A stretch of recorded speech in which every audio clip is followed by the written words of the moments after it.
Welcome back to the 4A Baseball Podcast, ladies and gentlemen. I think we just witnessed the best baseball of our lives. And I don't think that's selling it short. We have seen some of the greatest baseball games we've ever seen on the end of the World Baseball Classic, ended with arguably the greatest bat we've ever seen. It had some good moments. It had some great moments. And Japan was victorious. How are you guys doing today? Doing good. I think that was one of the that was just life changing for me, especially as a baseball fan that's grown up watching this game since I was a kid. It's just I don't know. It really did catch me off guard. I didn't have that high of expectations, and I think it really exceeded everyone's expectations this year. Stabs, how we doing?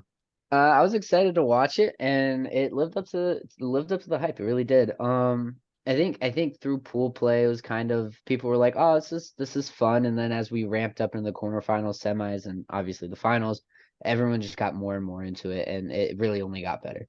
Agreed. I think the way I want to structure this now that I've just been thinking about it, like we talk about the pools a little bit, and I kind of want to talk about like the World Baseball Classic as a whole to just kick it off.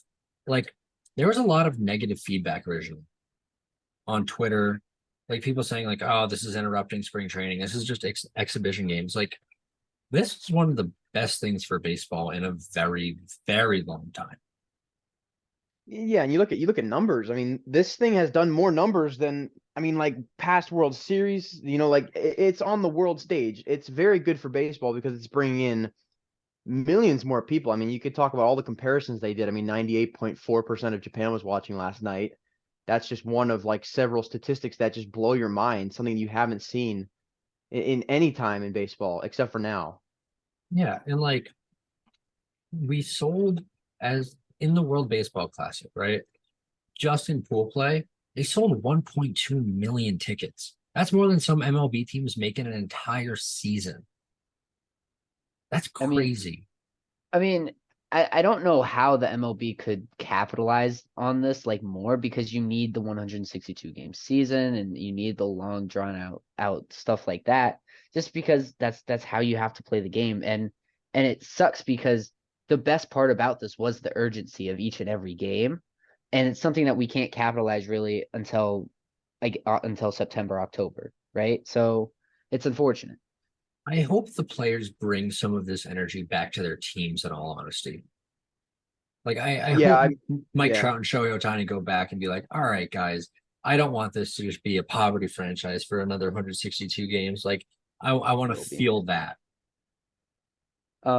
I definitely think I think they have to, right? And I think both Otani and Trout. I mean, Trout's kind of locked in for the next what, like how many years does he have on that contract left? Like Signed it after 2018, so nine. like 8 years, nine So years. yeah, Yeah. he's locked in for the rest of his prime pretty much. I mean, Otani could be out after this year if he really wants to, which I think everyone's pointing to him wanting to leave. But I mean, this could have very well been the last time. I mean, until 2026 that we see Trout in a high stakes game. Yeah. Yeah, I mean, It's I mean, true. it's plain and simple. I mean, that's how it is. I mean, the Angels did some offseason moves to, put them in contention, so maybe they'll have a wild card spot this year. That's still kind of a stretch considering the teams that are in this league now. But yeah, I mean, seeing Mike Trout on the big stage like that is just something we're so deprived of because you don't see that often. He's on the Angels. Yeah, and I think this demonstrates you put your stars on the grandest stage and they will come forth. The fan you if you build it, they will come. That's the Field of Dreams quote, right? Like you, you build this fantastic tournament, this great thing where all your stars are in it. There's millions of fans watching. There's nationalistic pride. Like you genuinely want to win every single game. It's not some slapdick game in the middle of July. Like everything means something. You can't just slouch for a game. And that's what we saw. We saw emotion, we saw competitiveness, we saw sadness, we saw brotherhood, we saw unity, we saw people playing baseball because they loved it. I mean, Yeah, that's just something you don't see that often. I mean, you see it in the playoffs, but like I almost like the fact that they weren't playing in series. They were playing in these one game back against the wall elimination games. I mean, anything can happen. I mean, the Dominican Republic, we were all talking, it's like one of the best teams assembled. Obviously, you guys didn't pick them, but we'll talk about that later. But I mean, they lost 2 games and they're gone. I mean, they didn't even get a chance to play in the bracket. I mean, at the end, you really there's so much unexpected things that happen this time, and I think that's what made it so much fun. I mean, even in the playoffs, random stuff happens, but this was different to me. I feel like there's so much that caught me off guard, and I think the basic fan would have expected something, more bland, but this was just so interesting. I mean, but the best part of it was like the matchup at the end, the last out of the last game was what we all wanted. It was the exact matchup we all wanted from day one for the past 2 weeks. That was the end goal that a lot of people wanted, and it literally happened. The script was perfect. Yeah, and like nothing better could have happened for baseball or growth of the game. I heard stories today just like throughout my day, right? Or people who are casual baseball fans or diehard baseball fans who either watching the game or like in another room or something on their phone, just checking out something, and they saw it on the notification, Shohei is in, Trout is due up third, and they ran to their TV because you can't miss that. I mean, like even like a couple of our buddies were like, we got a text from them last night, and he was like, Trout versus Otani. The kid that doesn't watch baseball. He doesn't like baseball. He doesn't care about baseball. But he turned on the TV to watch Trout versus Otani. Crazy Yeah, what happens when you I put was your opening up stars on. Snapchats. Yeah. I was opening up Snap last night, and everyone was sending me pictures of their TV watching the game. And these are guys that I'd never seen even touch baseball before. It was strange to see. But last night was, I mean, even the night before, those are two of the best baseball games back to back that I've seen in my life probably. It's just a gift, man. I mean, you really got to take it like that. I mean, I don't think they could have done better. I definitely agree. And it sucks that there's still people out there that are looking down on the World Baseball Classic. And because like today there was it was Stephen A. Smith and Mad Dog were talking about on ESPN, and Mad Dog's like, this isn't an epic at bat. It doesn't matter. It is huge. It is literally on the world stage, the biggest of big that you can get, and you have the best American facing the best Japanese player. There's nothing more for national pride. There's nothing more important than that, right? Yeah, nobody is on base. So if Trout ended up hitting a home run there, it's a tie game. But if Trout hits a home run there, it's a tie game, and the momentum shifts. Whole new ball game. Exactly. Like you can't say this doesn't matter. Trout strikes out 175 times plus a year when he's only done it once, first of all. I believe that was in his quote. You can't is if you're supposed to be a representative, this guy who makes a career off of baseball and Christopher Mad Dog Russo, right? Like your career is baseball, and the biggest players in your sport are on the grandest stage of them all, and you're downplaying it. You have to understand this is the biggest baseball moment any of us have ever witnessed. It's the first time we've been able to say the two best players in the world are facing each other head to head. I was standing up. I stood up. Did you guys stand up? I was standing up. I got my I was hands on my in head bed, like this, but- man. Okay, and this is a question. This has nothing to do with anything, but did you guys hear music? They were playing music, like this Yes. dramatic music on purpose. They should do that more often. I'm not even kidding. Like in like these super high stakes scenarios, they should just start playing this like very subtle music in the background. You heard it, Steves. It wasn't in my head. I mean, sure, it was a legendary moment. It was probably like really amplified, but I heard the music. It was real. It wasn't just me, right? It wasn't. I No, swear. yes, Tom, we heard it. We heard it. Okay. Yeah. It's just the way you're explaining it. It's just, Yeah. It was just so hilarious. perfect, man. It made it better. But Mad Dog's honestly, I mean, that's just it's a terrible take. Like Trout has only struck out on 3 pitch, like he swinging strikes on 4 times in his career, and that was the 4th time. 23, 24. 24. There's 24 Yeah. times. It was 24 But times. 24 out of Yeah, like I was 6,000. wrong. Yeah, that's still impressive. Yeah, he's the best. He was the best, but this is the first time we've ever been able to witness the passing of the torch from 1 to 2. Like Trout handing it, or I guess Otani, like Trout swing, ball go by, Otani takes it. Woohoo! Otani's the best player in the world. Yeah. I feel like it's been like that for a little bit now, but I feel like that really cemented it. You know, I like think that you can point to that and say, like, this is when it happened. I mean, yeah, I mean, obviously, if Mike Trout came on the mound and pitched to Shohei, it wouldn't look pretty. It would be pretty bad. But like, there's no other way to compare the two because I mean, Shohei's a two-way player. You can't have Trout come on the mound and just try and pump it by Shohei. That's not happening. But in a one-on-one matchup like that, that truly shows how good Shohei is. That he strikes out the best batter in baseball while also batting what like 450 in the entire World Baseball Classic. It's absurd. I think the thing with this is I'm not entirely sure this is true, but this might be the first time we've ever been able to say the best player in baseball is a pitcher. Kind of. Like He is, he is a but pitcher, but he does you've never both, been able to Bradley. you've never been able to have the best player in baseball face the second best player in baseball because they've normally always been hitters. And they're Yeah. normally in regular season, non-important games where it's just like, oh, here's Sunday Night Baseball, Clayton Kershaw versus Joey Votto. Like, not that, like, I'm just saying, it's I not. mean, yeah, you make a good point. I think if Mike Trout played Shohei Ohtani down the road when Shohei's on the Dodgers and it's like 2025 and they're gonna play in like July 25th or something, no one, I mean, they're gonna be watching and it's gonna be interesting, but like it's a very low stakes moment. This was the last out in the entire tournament. I mean, it could not have been better. I can't even put into words how like lucky we got, you know?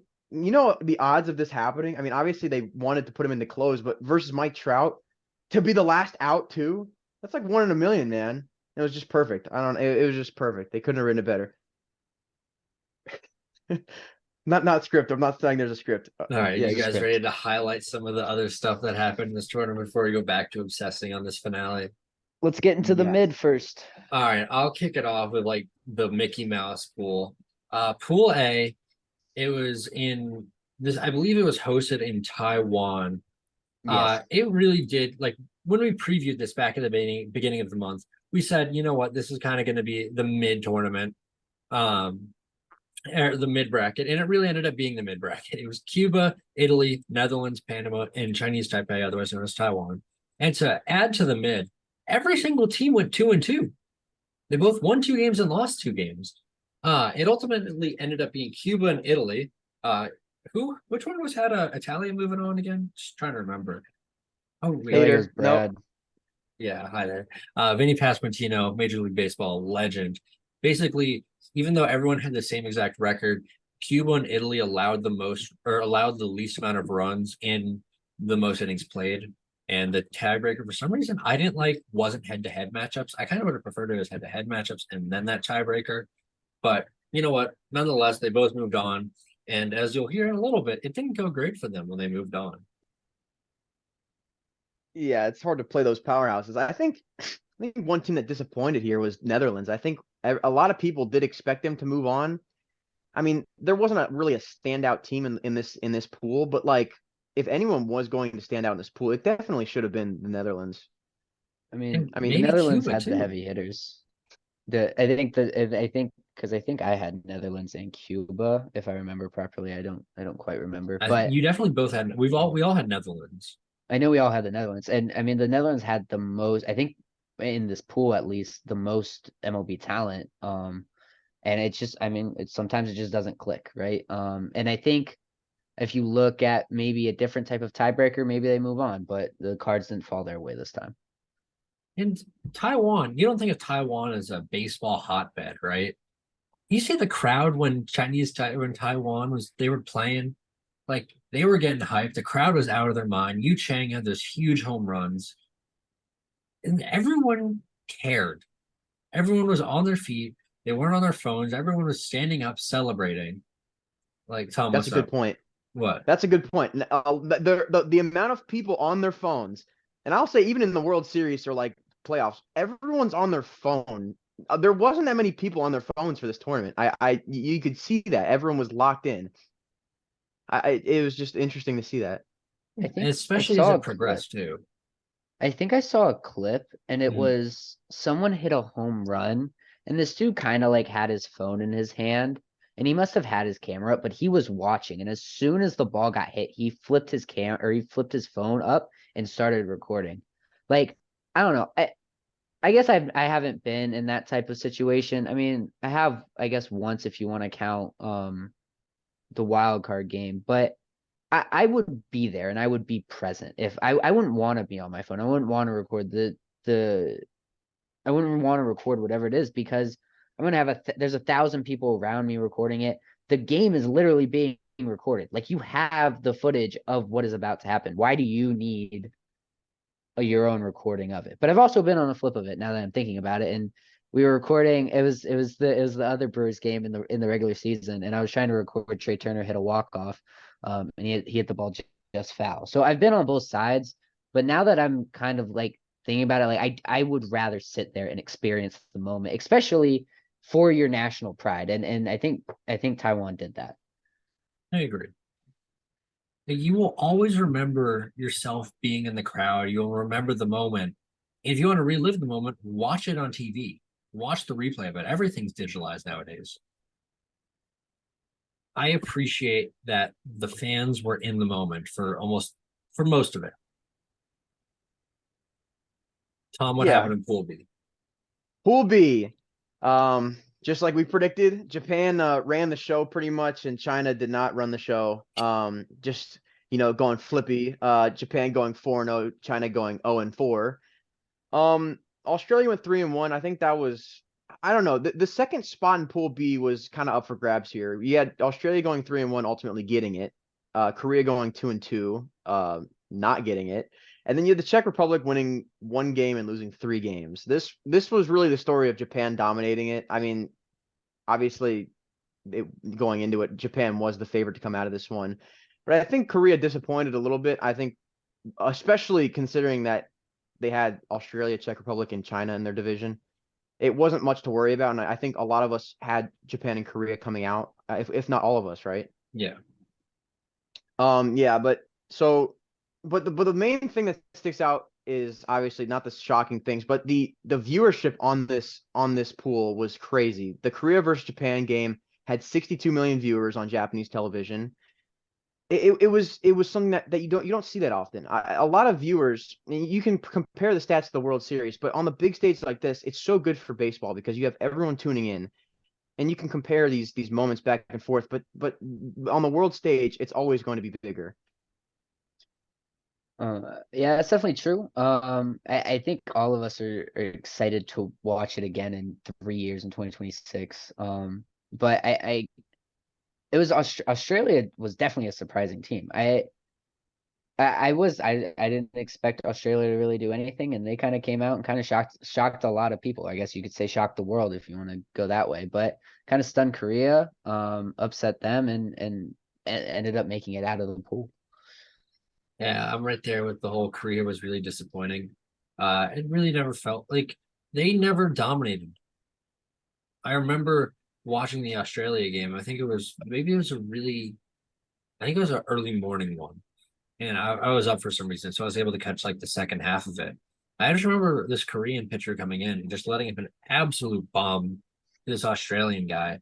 And it felt like Australia wanted it more. And think I hope everyone here wanted it. But it felt like the teams besides the United States that wanted it most were the ones that we saw have the most success.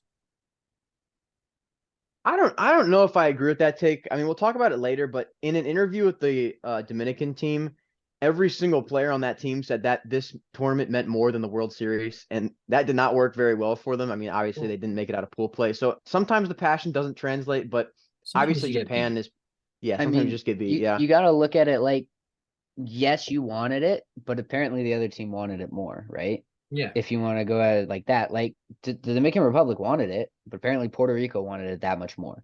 Edwin Diaz put his knee on the line. He literally did. God. Yeah.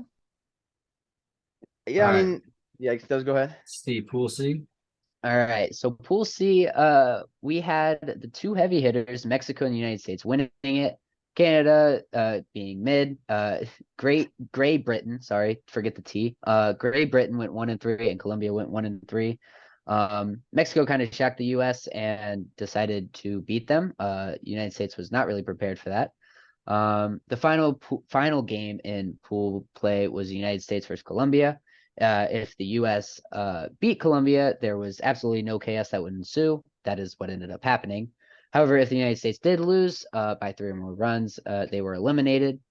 If the United States lost but scored 9 runs, Canada moved on somehow. Yeah. Well, I think the most shocking part about this was that Mexico came out on top and was the winner of the pool. I think we all kind of expected the US to kind of run with it. And Mexico said no, not so fast, and decided to come out and play. And they played well, and it like we were talking about earlier, Mexico wanted it. Mexico fought tooth and nail to get as far as they did. Dude, Randy Arozarena. That dude just has a knack for the postseason. He lives He's for those clutch. moments. Like,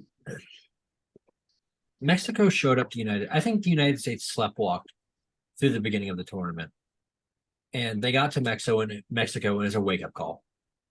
Like they got rocked. It wasn't pretty. It was pretty humiliating, in all honesty. And then, because here's this team that's supposed to be this juggernaut, and they just got wiped by Mexico, who I don't think had ever made it to a semifinal before. Yeah, and this Mexico team was I think they were very likable, especially this year. There's a lot of characters on this team that I like enjoyed watching. I mean, Randy's just got that dog in him or whatever. I mean, the whole team really, and like Steves mentioned earlier, they had a lot more passion than the United States coming into it. I feel like Brad said as well, the United States was sleepwalking, and I feel like you can't even say the U.S. was really kicked into gear until like I'm not going to say that the players on the roster were kicked into gear, but the problem is we didn't have any starting pitching. So if honestly, if I think this might be a wake up call, the U.S. losing in the finals might, inspire or motivate some good starting pitchers, Max Scherzer, Justin Verlander, Chris Sale. They won't be in the league by then. Man, that's right. These are all old guys. These are all old guys. Max Scherzer to come. Zach Gallen, Aaron Nola, guys like that on the Corbin younger Burns. side. Corbin Burns. Hopefully that Bobby inspires Miller, them to come Gavin in. Stone. Patrick Corbin. What? Dodgers prospects. That was What? basically Daniel Bard right there. Kyle Harrison. No, but basically what I'm saying is, I think the people on the United States team on the roster, had that motivation in them after they lost to Mexico. But it ultimately wasn't enough because the roster was made while they were sleepwalking, if that makes sense. They didn't take it seriously, so they kind of constructed the roster, and it wasn't even their fault that they constructed the roster like that. It's just they weren't motivated to join. But I think now they have that motivation. I mean, I think the World Baseball Classic has been growing slowly and slowly. We kind of need to get a little bit more on a consistent schedule because it was 3 years between the first and second, 4 years between the second and third, and then I think it was it was 4 years between the third and the fourth, and then it was 6 years. Well, granted, there was a global pandemic in between, but hopefully it's a 3 to 4 year schedule moving forward, right? And if they will, I think more players will not only want to do it, but it's only growing and it's only getting bigger. So I think more people will want to do it, right? And I think if they have the time to prepare, like they know every 3 years, I'm going to have to ramp up a little earlier, then maybe that'll help them in making that decision to join. Maybe. I like that idea. I'm actually a fan of that idea. Wait, hold on, go ahead. No, you asked your question. No, this is completely unrelated, so go ahead first, and then I got you. You got it, Tom. Are you guys disappointed in Colombia? I honestly expected them to be better than Great Britain and Canada, and I'm a little bit disappointed they showed up at the bottom of this division or pool. I mean, in terms of talent, they're probably about middle of the pack, but Great Britain and Canada were not really, expected to be top dogs. So I'm going to say I'm disappointed. I'm not disappointed that they're worse than Canada because Canada had Freddie Freeman. Freddie Freeman is a out of this world player. I'm disappointed that they lost to Great Britain with some of the worst jerseys in the world on. The T literally fell off of the guy's jersey. I made that joke earlier, but I need to comment on it again. The jerseys were atrocious. I could make better ones on custom ink. Like, why? Why would you So yeah, I'm disappointed that they lost to Great Britain without Jazz Chisholm or Lucius Fox or any of the players that I can actually name that could have been on the team. Grace Thompson did pretty well. Trace Thompson was Trace the only Thompson one. He balled was the out. only Yep. one, and he balled out against the U.S. It was okay. Says you That's about represent, it. so you're representing the Dodgers shirt. Show it I'm off. representing Trey Turner. Show you He have is- Dodgers on He the is front. no. Name on the front. Ow. Name on the front means more than the name on the It's back. the name on the back is more important. It's not Okay. even full focus. Trey. But yeah, that's what I'm disappointed that they lost to a team, and now Colombia has to like re-enter to get into the next one, right? Like Great Yeah. Britain's in next time. Like you like why? How does that work?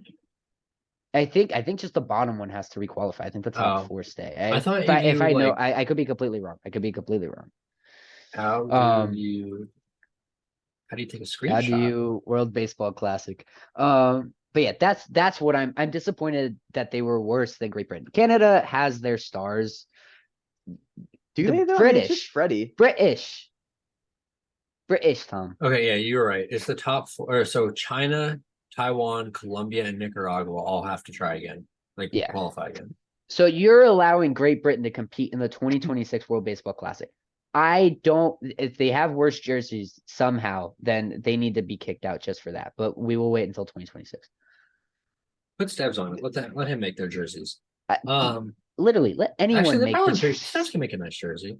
I have a decent eye. And then the last pool was Pool D, which was by far the most interesting. There was 3 real powerhouses here in Venezuela, Puerto Rico, and the Dominican Republic. It was really surprising. Venezuela, like we talked about it in the preview, that Venezuela might be very good.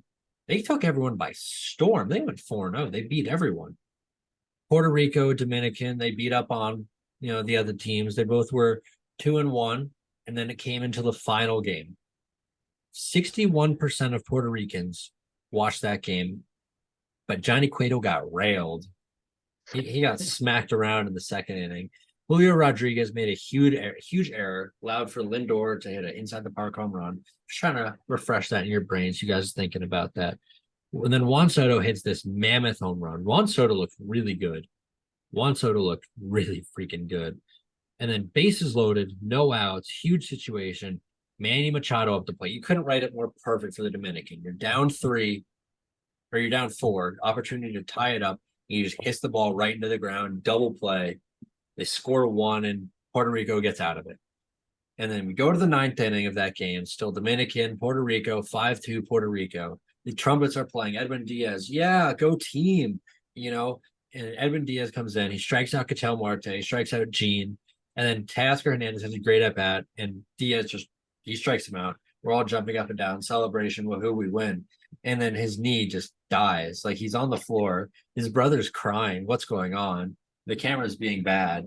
I think it literally cuts a commercial or something. Probably the Whopper commercial, dude. Yeah, they love cutting the camera. The camera angles were horrible. I had no idea what was going on. Along with probably everyone at home, no one had an idea of what was happening. Yeah. But and basically, this is where the speculation started about, it's not worth playing in the World Baseball Classic because you could get injured. But this could happen this could happen while he's walking down the stairs at his house. I mean, this is clearly a freak accident. This isn't something that's just going to happen normally. he's aggressively playing Where's Waldo, and it's just like, where's my kneecap? He was literally jumping. Like he could literally. He wasn't even jumping. He was. He didn't start jumping yet. When he got hurt, he was jumping. He jumped once. Like when they ran into him, and he was kind of like stone faced, kind of just standing there, which he should have kept doing, I guess. But and then everyone more people came, and then he started jumping. Like literally, that could have happened at home. He could have jumped to get out of bed or something, and his knee could have just fallen off. Like there's nothing to it, right? Now the Jose Altuve one, yeah, I can understand that one, but even he was like this. I did this knowing the risk, which it sucks for the Mets. The Mets curse is real, but he did it knowing the risk, and he did it because he cares about his national pride, and he went out there and gave it his all for his nation. Yeah, and 2 points. One, the Altuve injury could have happened in spring training camp. It could have happened literally in spring, yeah, because I mean, it's a fastball off the hand. It could take anywhere. And the other point is you mentioned that Mets curse. Brendan Nimmo got hurt the next day After criticizing him. Yeah, and yeah, like Tom said, he was one of the people that was like, the World Baseball Classic's not worth it, blah blah blah blah blah. It's just gonna cause more injuries. And then he literally like, what did he do? Like sprained his ankle or something. Yeah, that sounds right. And so I mean he's probably be fine. He'll be back Yeah. probably by Opening day. opening day. Yeah. But like again, injuries are gonna happen. Like the Nats had like 7 injuries in one game. Like I wanted the game to end so fast, but I mean anything's gonna happen. It's a game. You're going out there to play. Injuries happen. It's part of the game. It sucks. It does. But hopefully Edwin Diaz can come back stronger in the 2024 season.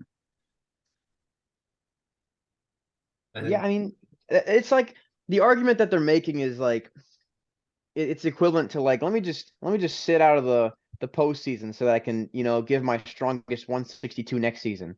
It's a bad argument because you're playing in something that means the same to some people, and some people compare the World Series to the World Baseball Classic trophy. I wouldn't yet, but It's later getting there. on, it's definitely approaching. So it's something that's like you can't just miss it. So to compare the two, right? The World Series trophy, it's a grueling, you play through 162 games and then you have to go through the playoffs just to get to the trophy. So it's a little different in that way. The World Baseball Classic one is 2 weeks of intensity, of just straight intense gameplay for 2 weeks to pay off and win your nation something that you have literally worked your whole life for. And so that's the comparison of the two. So it's what you value more, right? You working for 162 plus games over a long grueling 6-month period, or 2 weeks of the most intense baseball you will ever play For pride, though, like for pride. I can understand the argument for pitchers. In all honesty, for hitters, it's just you can literally just go there to get BP. You get live at bats. Like there's no difference between it. Would you rather have low stress spring training games where you don't have the adrenaline putting yourself in pressure situations, or would you rather put yourself against the best in the world and test yourself to start the season? To start the season, like you're going to see some of the best pitching you're going to see all year. No one's going to see Roki Sasaki the rest of the season unless you faced him in that game. You've seen one of the best arms in the world already. There's a Yeah, test for I mean, batters right there. I want I mean, Sasaki, yeah. is he 21? Is Sasaki Yeah. 20. 21? Yep. Wait, is he 20 or 21? 21. He was Okay. born November 3rd, 2001. 21. 21. 21. All right. Quarterfinals. All right. We'll talk about the two kind of more lackluster games. Australia and Cuba. It was a good game, but Australia ultimately falls 3-2. And then Japan versus Italy was kind of just Japan kind of showing how much of a powerhouse they were. They ended up winning that game, I think. What was it? 9-3. I mean, the two games, there's really not much to say. Australia really tried. They kind of went out and gave their all. It was just wasn't enough to beat Cuba. They kind of showed again. They showed out in this World Baseball Classic. And then in Japan versus Italy, Otani pitched amazingly. Ito and Imanaga both pitched phenomenally as well. And Vinny P went 0-for-3 with a walk. He did not play very well. But Dominic Fletcher did pitch well. He's a AAA prospect for the Diamondbacks, so maybe you Diamondbacks fans can kind of see a little bit more of him. And then the two games that were like, oh my God, here we go. We got Mexico and Puerto Rico, which I'll highlight instead. You'll talk USA, Venezuela. I'm excited. Yes. So Mexico, Puerto Rico, another fantastic game, right? Julius Urias struggled in the first inning, let up a huge home run, and then he settles down. What an ace would do, you might let up a run or two in the first inning, but you settle in, you control the game. That's what aces do. Mexico's bullpen comes in and they combine for 5 scoreless innings with 5 strikeouts after them. Marcus Stroman on the other side for Puerto Rico actually performed like fairly decently. 2 runs over 4 1/3, not the best, but given the circumstances, it wasn't horrible. Alexis Diaz comes in, Edwin Diaz's brother, the day after Edwin goes down, and he gives it 3 runs on a hit without tallying a single out. Rough day, rough 24 hours for the Diaz brothers. Kind of thing it'd be like a revenge tour, like here we go, was not. Puerto Rico No. came out scorching, sack fly, 2-run homer, and Rosario had a solo shot. This is against Urias in the first inning. And Mexico comes back and they start to chip away, chip away, chip away. And they score another in the bottom of the 5th inning with a Verdugo single, 3 in the 7th on a 2-run Isaac Paredes single and a Luis Urias single. And then Mexico they controlled the game after that. There really wasn't much looking back. No, it really wasn't. Again, Mexico it felt like they wanted it through and through. And I think Julio's again, like you said, rough outing, but he settled in. The Mexico bullpen kind of took care of the rest after Julio Urias kind of gave up the ball, and they took care of business. Yeah, they really didn't give up. I mean, they kind of just were consistently going at it. I mean, even after going down early, that's kind of a common theme with their team. I mean, they really, fight all 9 innings. I mean, Yeah. it's true. They proved that. I think they proved that their pool play wasn't a fluke. No, It not at wasn't all. some, we just accidentally beat the United States, whatever. They came out and beat one of the best teams in the tournament in Puerto Rico. All right, you want to? Says you got Let's do your it. game. Okay. Okay. So U.S. comes out hot with a Trout single. Bet scored on via a Acuna throwing error, and then a Goldie single and a Tucker single. Venezuela immediately responds with a Rise 2-run shot. Top of the 4th, Betts hits a sac fly, scoring Schwarber to extend the lead. And top of 5th, Tucker homers to add some insurance. That insurance was needed, as Daniel Bard literally could not control his pitches. And wound up hurting someone. That someone was being Jose Altuve, hits him in the hand, breaks his right thumb. He's out for about 8 to 10 weeks or about 2 months. He looked bad from the start. Literally, as soon as he came out, he looked terrible. And he ended up giving up 4 runs on 1 hit. It lit a fire. That injury lit a fire under Venezuela. After a bases loaded walk to Santander, he would allow 3 more runs to an Arias fielder's choice, a Perez double, and an Acuna sac fly. 2 innings later, Arias would add yet another run on a solo shot, making it 7-5 Venezuela. But then, with the bases loaded in the bottom of the 8th, up walks Trey Turner.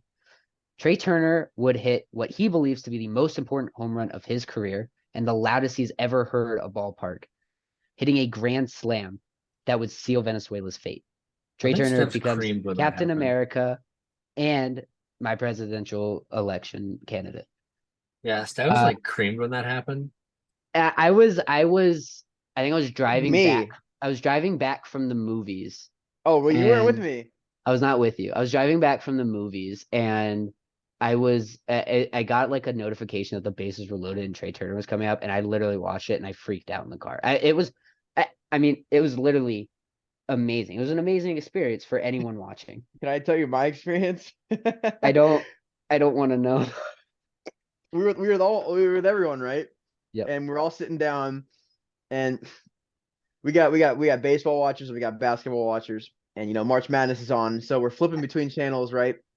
And March Madness is get to 1 minute left in the game, so we flip over to March Madness, and then as soon as March Madness goes to commercial, we flip back to the game, and as soon as we flip back to the game, the lights are flashing, Trey Turner's running around the base, and everyone starts jumping up and down. It was like, oh my god! Yeah, that was just and then we all got mad at the person, controlling the TV. That's fine though.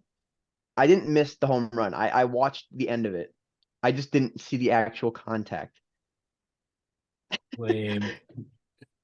I think that kind of set the precipice. US, I think that's when they we're back. They stumped Venezuela, and the whole Daniel Bard meltdown. Let me say, I had a plethora of tweets that I had to say. I believe one of them was I'm going to quote this exactly, so I don't misquote it. But I basically was like, Daniel Bard should not be in the game. He broke Altuve's hand, and he can't control high velocity. I said, quote, nothing makes my butthole tighter than watching Daniel Bard pitch in the World Baseball Classic. if for those watching or listening, that just means he's very uncomfortable watching Daniel Bard pitch. Yeah. As was I. It was not a good outing from him. I mean, that's like extremely common Rockies L. I mean, he's a good pitcher. We all know that, but sometimes you just don't have a night. You don't have your night, and they should have pulled the plug way sooner, or at least tried to do something there. I mean, I think Mark DeRosa did, I mean, about as good as a job as a first time coach really can do. I mean, he kind of got he got a wake up call by Mookie Betts, and Mookie was like, manage like it's Game 7 of the World Series every night because it is, and I think he did a much better job from that point on. I think after you kind of see a couple pitches from Bard and you see how wild he is and how erratic he is, I think you kind of need to step in. You need to put in a new guy. But again, you also have to wait for that guy to warm up and stuff like that. So there are more things at play. But I think Mark DeRosa did, for a first time manager, did a pretty good job. I disagree. I think disagree as he well. was a piss poor manager. I'm not saying he was a good manager. He's I'm like saying, Dave Roberts, Devs. He has we'll the talk. ultimate We'll team. talk I'm about saying it.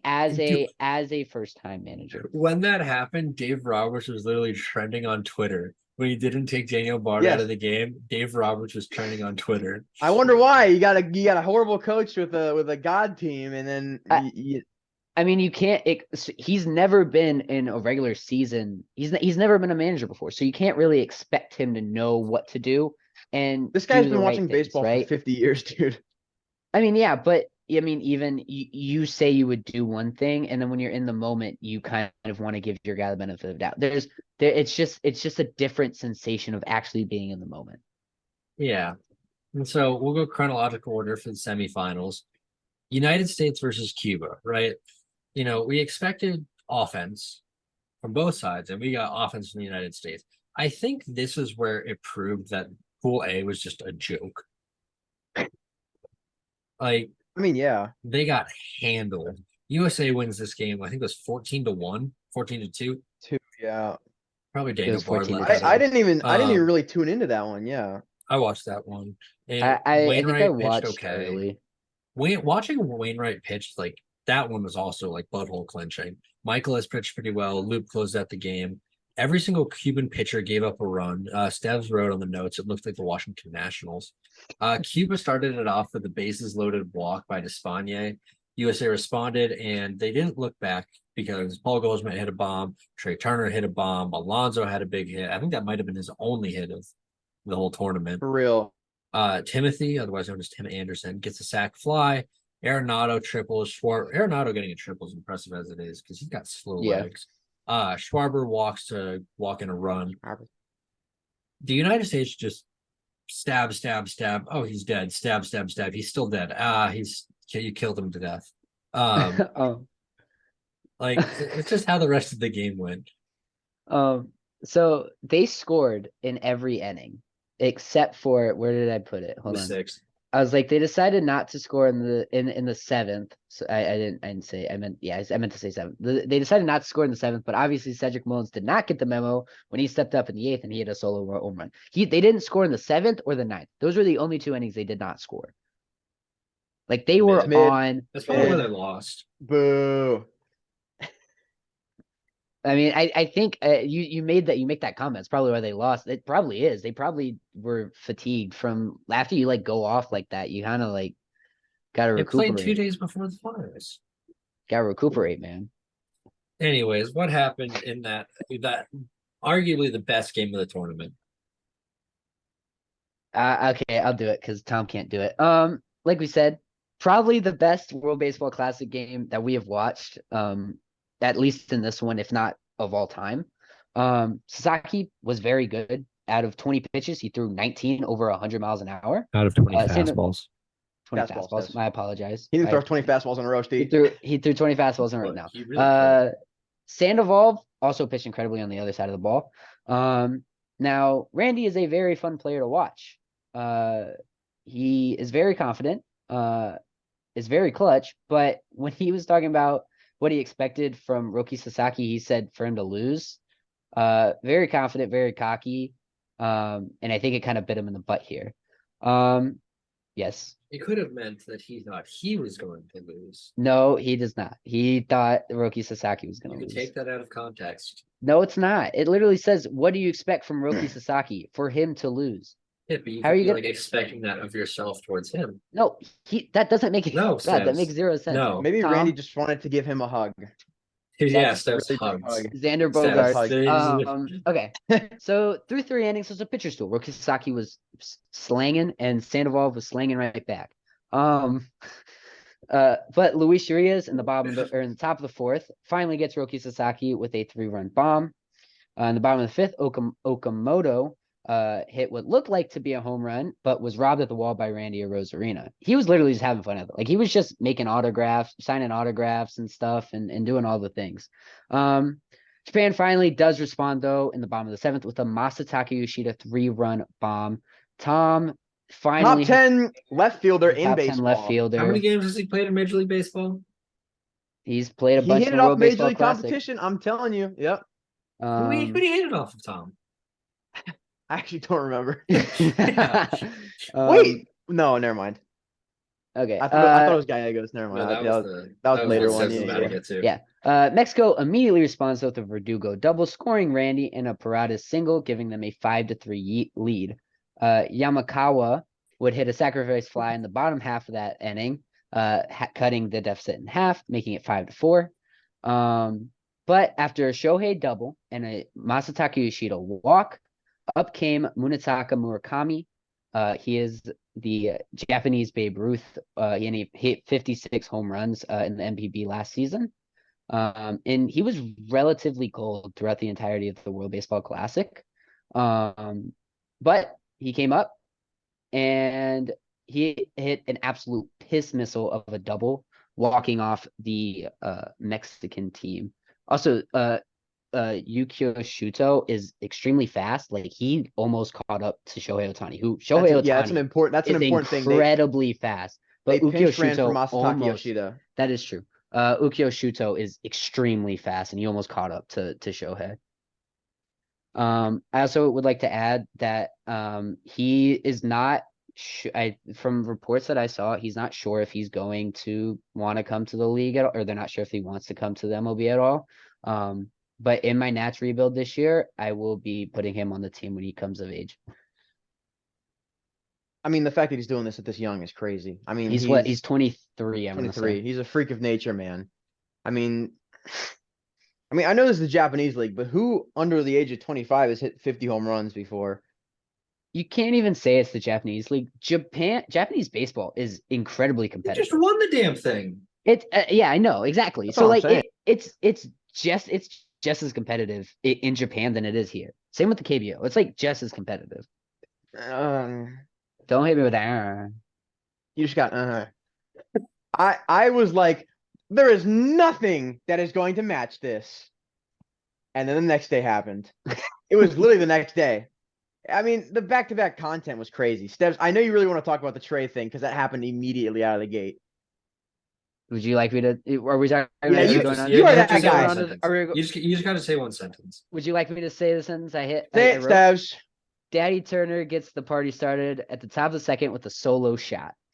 I was not going to say that. But obviously, Murakami was riding off of some of the steam from yesterday, and they responded immediately. That ball got That ball was hit so hard, harder than the one yesterday or the day before, I mean. And it was just amazing. And Newbar grounded into a fielder's choice, which ended up in another run.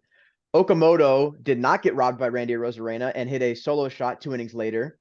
Schwarbaum had one of the best at-bats I've seen in a while. He hit like he hit 6 balls in like behind him. I'm like, how is this guy even doing this?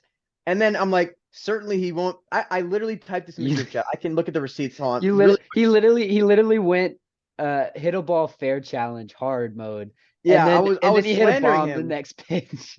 I literally sent that as it came off the bat, and it was very, yeah, it was very like, oh, it was so clutch.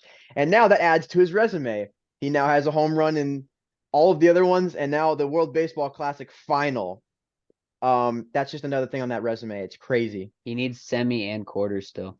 Yeah, he's got to get his game up. where is it? The Kyle Schwarber home run was hit 110. Otani's single was hit 114. And the hardest hit ball of the game was the Murakami home run at 115. God, that ball got out in a hurry. Like he hit it, and I was like, oh my God. Yeah. I think later in that game, you haven't gotten it to yet. When you get to it, I'll talk about it. Okay. So everyone at this point sweating. It's 3-2. We got a very close game, and you got Shohei jogging back and forth. Is he going to actually close the game, or is he just getting cardio, just having a good time? No, he's in the bullpen. He's warming up. It's happening. Everyone gets the notification on their phone. Shohei is warming up. He's coming in the game, and Mike Trout is set to go third step. Brad, go ahead. I want to see how many people tuned into that game at that moment when the Shohei is in notification came out. Like within the minute, and the Shohei is in, Trout is due up third. How many people tuned in? Probably the entire population of Anaheim, along with the entire population of Japan, I along think it with was every single 97% baseball of fan. Japanese 90, televisions. 97.3% of Japan's TVs were tuned in to watch Otani strike out Trout. Well, that's a bit of a spoiler for what's about to happen, but Already talked about it. yeah. Shohei comes in the game. Just so he who walked? Was it? Oh, it was Jeff McNeil. Jeff McNeil walks, and Mookie Betts up, and I'm over here worrying. I'm rooting for USA, but I'm also rooting for a Shohei legacy, right? So I'm so conflicted at this moment, and his future teammate Mookie Betts grounds into a double play, helping a brother out. There's 2 outs now. Mike Trout is at the plate. So this is the game on the line here. This is the matchup we've all been waiting for. And we've already covered it. This kind of circles back to where we began on this podcast. One of the best moments ever in baseball in my life. It was one of the greatest moments. They're playing music. They're playing music, man. I've never seen that before. That was just crazy to me, man. And it was you can't hit 100 miles an hour fastball and then one of the best sliders with like a foot of movement. It was more than that. I mean, probably more than It that. was 19 inches of horizontal break. Oh my God. I mean, they were covering on RPM mode and how starting pitchers usually go into this, like mode where you want to last longer, like guys that go deeper into games, starting pitchers in general. But when a starting pitcher comes out of the bullpen, they're in this quote RPM mode that they were talking. Do you guys hear about that yesterday? Yeah. So he's obviously trying to ramp him up. And I was a little bit worried at first. Obviously, he was struggling with control. They talked about him struggling with control in the bullpen too, as he was warming up. But I think he touched 102 with some crazy cut, and then obviously that missed. But hitting 103 times, and then that nasty slider that couldn't have been placed perfectly. It was literally the perfect slider in my opinion. You couldn't have put it anywhere else. And it was perfect sequence too. Everything about that at bat was perfect. I'm shaking just thinking about it, man. I was on my feet like this, man. I was standing up. It was perfect. Do you guys have any other comments on that? I know we've already talked about it. I want to say Hideki Kuriyama, who's the manager of Team Japan. He said watching that at bat made him think about how great baseball truly is. Like it was literally picture perfect. You, like we've talked about, could not script anything better. You gotta put that on a picture frame happened. or something. Yeah. I literally, it's my background. Yeah, really? I don't. It's my back. It's perfect. Wait, it does show? I literally sent it in the group chat. Oh my is it the one with gosh. the quote? That's awesome. Yeah. I like that. It's literally my iPad background. I'm trying to find the Otani quote from the beginning before the game yesterday. He hyped up his Oh team. yeah, yeah. Oh yeah. yeah, I remember He this. was giving the speech, and he obviously he gave it in Japanese, so it had to be translated. And the way I'm trying to find it exactly so I don't misquote it. I think I can find it faster. Okay, while you guys are talking about that, on a similar note, I want to talk about one of my favorite I found celebrities it. of this. Nope, I got to get it off first. One of my favorite celebrities of this World Baseball Classic, Shohei Ohtani's interpreter. I love this guy. He is so great. I love how he gets, because every time they're interviewing Shohei, everyone's going crazy. It's so loud, and so every time he goes up to Ken, he puts his head down like this, like Ken's asking him a question, and he bends over. He's like, "What are you guys saying?" But he's a So I great think guy. that's I love that partially. guy. I think that's partially because he's trying to get closer, and partially because he's trying to not block Shohei. He's trying to like get under the camera so that way they can still see Shohei. I'm pretty sure that's what it is. Either way, I love the guy. Steph, go ahead with the quote. So Shohei said, let's stop admiring Team USA. If you admire them, you can't surpass them. We came here to surpass them, to reach the top. For one day, let's throw away our admiration for them and just think about winning. They did just that. They did Yeah, exactly that. Before only we one man wrap can up, stop the U.S. I It want was to point Shohei. out the fact that the hardest hit ball the entire tournament was hit by Shohei Ohtani. The fastest thrown pitch was thrown by Shohei Ohtani. Shohei Ohtani ran a 4.1 from home to first. That's a lead. This tournament, it did so many great things. It showcased baseball, it grew baseball, it made people passionate. It made people who don't care about baseball tune in and be like, you know what? I have to watch this game because I'm gonna miss something out. Stev said it made him feel things in some places in his body where he doesn't normally feel things. I get that. Baseball I does feel that. that. Exactly. I get that. And The World and, Baseball and not only that, but Shohei won. They did the All World Baseball Classic team. He made the All World Baseball Classic pitcher and All World Baseball Classic DH. He made both of them. That just doesn't happen. the World Baseball Classic was perfect. It showcased our best players in the world. It made people excited about baseball. We cared. We wanted to be there. I was jealous of people that got to go and watch this live. I wanted to be a part of those crowds. It made everyone want to be a part of those crowds. And that's what baseball should be. It makes you want to be there in the moment, to experience it, to not be on your phone, to see everything going on, to celebrate with people, to spend your whole day excited to watch a game. I don't remember the last time I've spent my entire day waiting to watch a baseball game. I know I've been looking forward to it, but my whole day, the two times the USA played in the semifinals and the finals, all I wanted to do was watch that game that day. That's what the World Baseball Classic did. And that's what MLB needs to capitalize on going into the season. And baseball will grow back into where it's supposed to be. And it'll be the three-headed monster: basketball, football, and the best sport in the world, baseball. Thank you all for listening to the 4A Baseball Podcast. If you want to interact with us at all social medias will be in the link in the description below. We will see you all next time on the 4A Baseball Podcast.